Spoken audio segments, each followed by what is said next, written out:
Hi everyone, कैसे हो आप सभी लोग। आई होप आप लोग अच्छे होंगे। मैं हूं राहुल जयसवाल एंड स्वागत करता हूं आप सभी का एक बार फिर हमारे यूट्यूब चैनल JR ट्यूटोरियल्स में। फ्रेंड्स, आज अगेन आपके सामने एक one of the most important civics का लेक्चर वीडियो लेकर आ चुका हूं दोस्तों, जिसमें आज हम लोग बात कर रहे होंगे हमारे 8th स्टैंडर्ड के लिए सिविक्स का चैप्टर नंबर 6, जो कि हमारा इसका आखिरी चैप्टर है। जैसे कि आप जानते हो दोस्तों कि हम एकदम एंड गेम में आ चुके हैं और चैप्टर नंबर 6 हमारा चल रहा है। ब्यूरोक्रेसी इस चैप्टर का नाम है और आज हम ब्यूरोक्रेसी का लेक्चर नंबर 2 पढ़ेंगे। ठीक है, तो lecture number 2 is the second last lecture, you can say. एक और लेक्चर हो जाएगा और उसके बाद हमारा ये पूरा एंटायर चैप्टर कंप्लीट हो जाएगा और पूरा आपका SST भी कंप्लीट हो जाएगा, क्योंकि आपने आपके पहले लिए मतलब आपके लिए बहुत पहले से हमने साइंस, मैथ्स, हिस्ट्री और पॉलिटिकल साइंस जो आपका है, यानी सिविक्स जो है जिसको हम लोग बोलते हैं, ये ऑलमोस्ट हमारा कंप्लीट हो चुका है। सिविक्स का जो बचा कुचा है वो हम लोग कंप्लीट करा दे। ज्योग्राफी पहले कंप्लीट हो चुका है। मतलब आपको कोई चिंता नहीं करना है, आपको बस अपना स्टडी को रेगुलर तरीके से करते रहना है और बाकी हर चीज हमने प्रोवाइड किया है आपके लिए। इंपॉर्टेंट क्वेश्चन जितना हो सके हमने टेलीग्राम पे डाल रखा है और भी बहुत सारी चीजें हम अभी लाने वाले हैं। एग्जाम आपके नजदीक आ चुके हैं। बस आपसे इतना बोलना चाहूंगा कि आप कंटिन्यूअसली हमारे लेक्चर वीडियोस देख के अच्छे से पढ़ाई करते रहो, रिवाइज करते रहो और कंसेप्चुअल नॉलेज को क्लियर करते रहो। बस इतना ही बोलना चाहूंगा। ठीक है, तो चलो शुरुआत करेंगे आज के इस वीडियो की, जो कि है हमारा ब्यूरोक्रेसी का लेक्चर नंबर 2। तो पहले बात बता देता हूं मैं कि प्रीवियस लेक्चर में हमने डिस्कस किया था कि ब्यूरोक्रेसी का मतलब क्या होता है और ये ब्यूरोक्रेसी जो होता है उसका कैरेक्टरिस्टिक्स क्या होते हैं, कौन कौन से व्यक्ति इसमें शामिल होते हैं, हमने डिस्कस किया था। और आज हम लोग बात करेंगे यहाँ पे that is characteristics of bureaucracy, जिसमें बहुत सारे अलग अलग टाइप के फंडामेंटल चीजें हैं, वो हम लोग एक्सप्लेन करेंगे। तो सबसे पहले हेडिंग डाल देते हैं, that is characteristics of bureaucracy. Characteristics of bureaucracy. ठीक है, चलो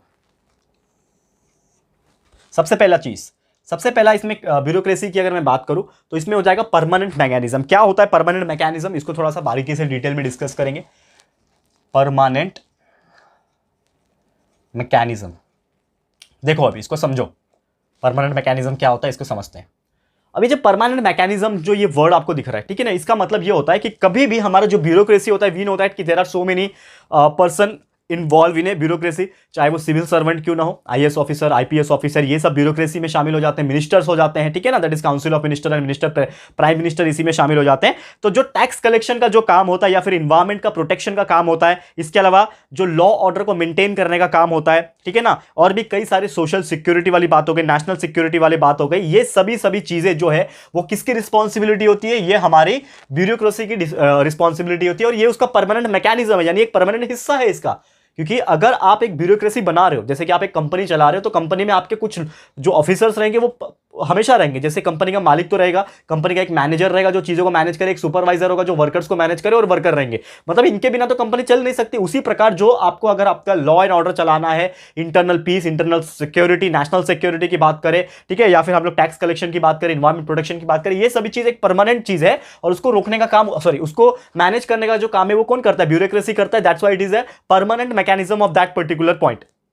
समझ में आ गया। और यहां पे अगर मैं बात करूं यहां पे कि ये पॉसिबल होता है बिकॉज ब्यूरोक्रेसी जो है एक परमानेंट मैकेनिज्म है। ब्यूरोक्रेसी कहीं पे भी नहीं चली जाती है, कहीं पे भी नहीं जाती है ब्यूरोक्रेसी, चाहे कोई भी सरकार आए। सरकार है, सरकार नहीं है, सरकार तो ऐसे भी रहेगी क्योंकि हमारा डेमोक्रेटिक कंट्री है, सरकार तो हमेशा रहेगी, लेकिन चाहे कोई भी सरकार आएगी, सरकारें आएंगी, सरकारें जाएंगी, लेकिन ये ब्यूरोक्रेसी जो है बना रहेगा। ठीक है, पार्टियां बदलती रहेगी हर 5 साल में, जरूरी नहीं है सेम हो सकती है, अलग भी हो सकती है, लेकिन ये जो ब्यूरोक्रेसी है it is a permanent mechanism because जो उनके पास रोल्स एंड रिस्पॉन्सिबिलिटी है वो परमानेंट है, कोई टेम्पररी वाली चीजें नहीं है। हाँ, मतलब जब तक दुनिया है तब तक, दुनिया खत्म हो जाएगी तब उसका बाद बोल नहीं सकता मैं। ठीक है, तो प्राइम मिनिस्टर हो गए और उनके काउंसिल ऑफ मिनिस्टर जो हो गए, ये चेंज होते रहते हैं आफ्टर एवरी इलेक्शन, हर इलेक्शन के बाद चेंज होते रहते हैं, लेकिन उनका जो नॉर्मली ब्यूरोक्रेसी का जो उनके अंडर में कंट्रोल जो होता है, ठीक है ना, वो हमेशा रहता है। तो अलग अलग प्राइम मिनिस्टर आ जाएंगे, अलग अलग काउंसिल ऑफ मिनिस्टर आएंगे, लेकिन उनके अंडर में जो भी उनका ब्यूरोक्रेसी डिपार्टमेंट रहेगा वो हमेशा क्या रहेगा, जो उनके लिए डिजाइन किया हुआ है, जो काम उनको करना, जो रिस्पॉन्सिबिलिटी है, वो हमेशा कंट्रोल करते रहेंगे वो सब चीज के। ठीक है, अब बात करते हैं नेक्स्ट टॉपिक की, जो कि हो जाएगा हमारा पॉलिटिकल न्यूट्रलिटी। क्या होता है पॉलिटिकल न्यूट्रलिटी, इसको समझते हैं।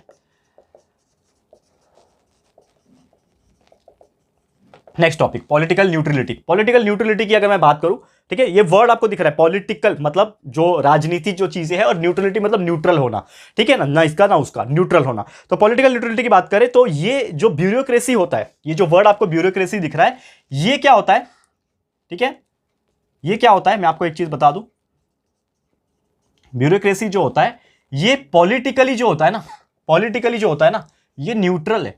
मतलब इससे मतलब क्या होता है कि मुझे एक बात बताओ कि जैसे यह आपका एक पॉलिटिकल पार्टी है, कोई भी XYZ नाम की एक पॉलिटिकल पार्टी है, इस बार सत्ता में ये है, पावर में XYZ की गवर्नमेंट है, मतलब पॉलिटिकल पार्टी XYZ है। अब ये XYZ पॉलिटिकल पार्टी किसको कंट्रोल करेगी? ब्यूरोक्रेसी को कंट्रोल करेगी, यानी कि कैसे मैनेजमेंट होना चाहिए, बाकी चीजों का जो भी जिम्मेदारी है वो XYZ है। लेकिन कल को ये XYZ पार्टी हार जाती है इलेक्शन में, अगले इलेक्शन में, और उसके बाद ABC नाम की पार्टी आ जाती है। अब ये जो ABC नाम की पार्टी है, अब इसको वो ब्यूरोक्रेसी कंट्रोल करेगा, ठीक है। तो जब XYZ ब्यूरोक्रेसी को कंट्रोल कर रहा होता है तो ब्यूरोक्रेसी क्या बोलता है? हाँ, हम तो सिर्फ XYZ की बातें सुनेंगे। और एक बार XYZ का पॉलिटिकल कैरियर खत्म हो जाता है, यानी कि वो सत्ता से बाहर हो जाती है, तो क्या वो फिर से यही बोलेगा क्या? नहीं, हम तो XYZ की बात सुनेंगे, हम ABC को एक्सेप्ट नहीं करेंगे। तो ये पॉलिटिकली न्यूट्रल होता है, उनको कोई फर्क नहीं पड़ता कि चाहे इलेक्शन में कोई भी पार्टी जीते नहीं फरे। ब्यूरोक्रेसी जो डिपार्टमेंट होता है, जो सिविल सर्वेंट्स उसके अंदर होते हैं, उनके ऊपर कोई प्रेशर और कोई ये नहीं होता है कि आपको यही पॉलिटिकल पार्टी का बात सुनना है। जो सत्ता में रहेगी, जो गवर्नमेंट बनाएगी, जो prime minister and council of minister रहेंगे, वो उनके हेड रहेंगे, तो उनकी बात ब्यूरोक्रेसी को सुननी पड़ेगी। उसके बाद चाहे वो कोई भी पॉलिटिकल पार्टी जो है चेंज होते रहे, तो कुछ फर्क नहीं पड़ता। मतलब क्या? पॉलिटिकली न्यूट्रल होता है, ठीक है। अब ये जो ब्यूरोक्रेसी होता है, इसकी अगर हम बात करें, जो भी पॉलिसीज जो वो बनाते हैं, जो डिसीजंस वो लोग लेते हैं, तो उनका ही डिसीजन होता है, उनके ही कमिटमेंट्स होते हैं, उसके अंदर IAS ऑफिसर्स होते हैं, ऐसे कई सारे लोग होते हैं, उनके ही कमिटमेंट होते हैं, उनके ही डिसीजन होते हैं, सिविल सर्वेंट्स के डिसीजन होते हैं, ठीक है। और एक चीज ये होता है कि जो पॉलिटिकल पार्टीज होती है, उनके जो हेड्स होते हैं, जैसे अलग अलग डिपार्टमेंट में काउंसिल ऑफ मिनिस्टर्स होते हैं, वो उनके हेड हो गए। मतलब ब्यूरोक्रेसी के हेड कौन? Prime minister and the council of minister. तो अगर बाई चांस कोई गलती अगर हो जाती है ब्यूरोक्रेसी के ऑफिसर्स द्वारा, तो वो किसकी गलती मानी जाएगी? वो हेड की गलती मानी जाएगी। यानी कि अगर वो कोई कंपनी है और कंपनी में किसी वर्कर ने गलती कर दी, तो लोग किसको बुरा भला बोलेंगे? कंपनी को बोलेंगे, यानी कंपनी के मालिक को बोलेंगे। तो उसी प्रकार ब्यूरोक्रेसी ने अगर कुछ गलती कर दी, होता तो नहीं है बाय द वे, लेकिन अगर कोई चीजें जो वादा उन्होंने किया था पॉलिटिकल पार्टी ने, वो वादा ब्यूरोक्रेसी द्वारा पूरा नहीं कर पाए, तो वो जो जनता होगी, आम जनता होगी, वो ब्लेम ब्यूरोक्रेसी को नहीं करेगी, वो ब्लेम करेगी वो मिनिस्टर को, या काउंसिल ऑफ मिनिस्टर जो भी हेड पोजीशन में होगा उसको वो ब्लेम करेगी। ये चीज आपको ध्यान में रखना, ठीक है। और उसी चीज को हम लोग बोलते हैं एनोनिमिटी। क्या बोलते हैं हम लोग? एनोनिमिटी। देखो यहां पे तीसरा टॉपिक,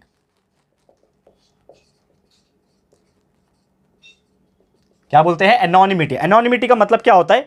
जैसे कि ये जो ब्यूरोक्रेसी में जो लोग होते हैं, चाहे वो कितने भी बड़े सिविल सर्वेंट्स हो, उनका नाम आप नहीं सुन पाओगे। मतलब आज आप अगर किसी का भी नाम सुनोगे, जैसे ये है हमारे रेलवे मिनिस्टर, ये है हमारे फाइनेंस मिनिस्टर, ये है हमारे होम मिनिस्टर, ये है हमारे यूनियन मिनिस्टर, ये ट्रांसपोर्ट मिनिस्टर, तो आपने वो हेड लोगों का नाम ही सुना है, लेकिन वो मिनिस्टर के अंदर जो ब्यूरोक्रेसी जो संभाल रहे हैं, जो सिविल सर्वेंट्स बैठे हैं, उनका नाम आपको सुनाई नहीं देगा, क्योंकि वो भले ही पब्लिक सर्वेंट है, लेकिन वो उस लेवल से अपने आप को रिप्रेजेंट नहीं करते, क्योंकि वो एनोनिमस रहते हैं, और इसी को एनोनिमिटी बोलते हैं। एनोनिमस मतलब गुमनाम जिंदगी जीते हैं, लेकिन एक्चुअल में काम उनका होता है। और ये अगर बाई चांस कुछ गलत चीजें कर भी देते हैं, तो नाम इनका खराब नहीं होगा, चलो वो तो सस्पेंशन वगैरह जो होता है वो अलग बात है, लेकिन अगर कुछ गलती हो जाती है, कुछ चीजें डिसीजन गलत हो जाती है, कुछ पॉलिसी उन्होंने बनाया होता है वो अगर वर्कआउट नहीं होती है, तो लोग किसको ब्लेम करेंगे? उनके हेड को बोलेंगे, यानी कि जो मिनिस्टर होगा उसको बोलेंगे, ना कि किसी इंडिविजुअल सिविल सर्वेंट के ऊपर जाएगा। ये चीज आपको ध्यान में रखना, ठीक है। तो सिविल सर्वेंट्स पब्लिकली क्रिटिसाइज नहीं होता है। मतलब कोई इंसान को आपने देखा है किसी सिविल सर्वेंट को